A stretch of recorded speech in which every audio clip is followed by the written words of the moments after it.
so it is Saturday morning. The boys are working hard. We've got 2 extra vans in this weekend, and we brought these vans in before anything else because the customers needed them doing on a certain date. And this just goes to show how the stock levels work so well for us, because we bulk buy our roofs. Now, a lot of companies, what they do is they just order 1 roof per customer as per the order, and that can take 3 to 4 weeks to arrive. But what we do here differently is we order the roofs in stock. We've always got 5 to 6 roofs on the shelf for these specific moments. So when customers say, oh, look, I need it doing this weekend, it means I've got the stock available to say yes, and I can also ask the boys if they want us to come and do overtime to get that extra work. And this extra 10-20% of work throughout the year makes a really big difference. So the guys are going to get onto it straight away now.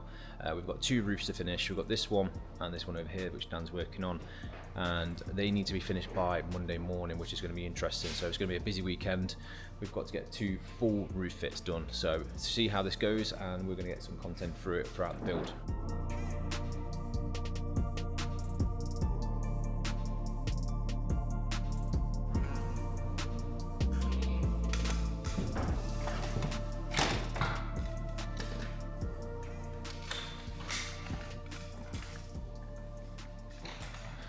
So every van gets protected when it comes into the workshop. So we use this protective film that goes all the way around the vehicle's body.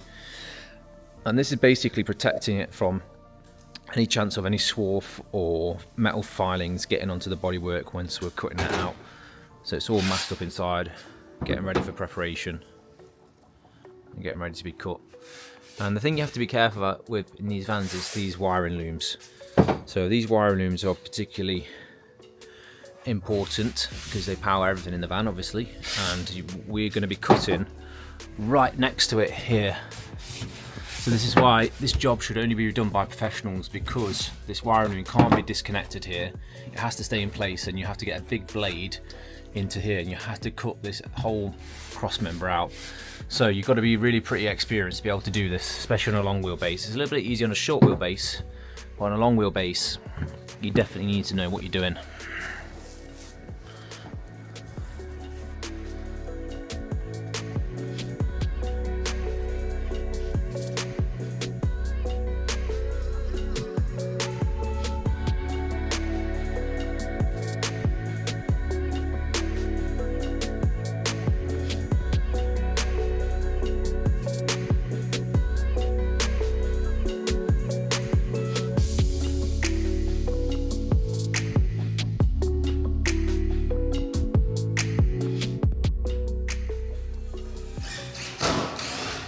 Okay, so Dan is just starting to fit the solar panel now.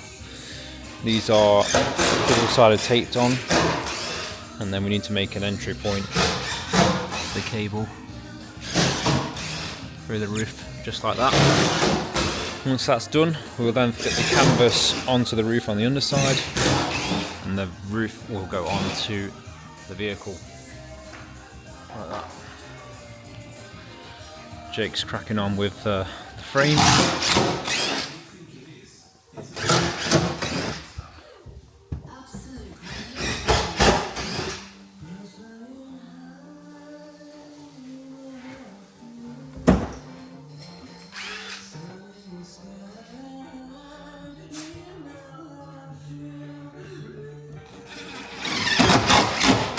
It's been a while since you fit one of these, isn't it? When was the last time you fitted one? Months ago, wasn't it? Months ago. Yeah.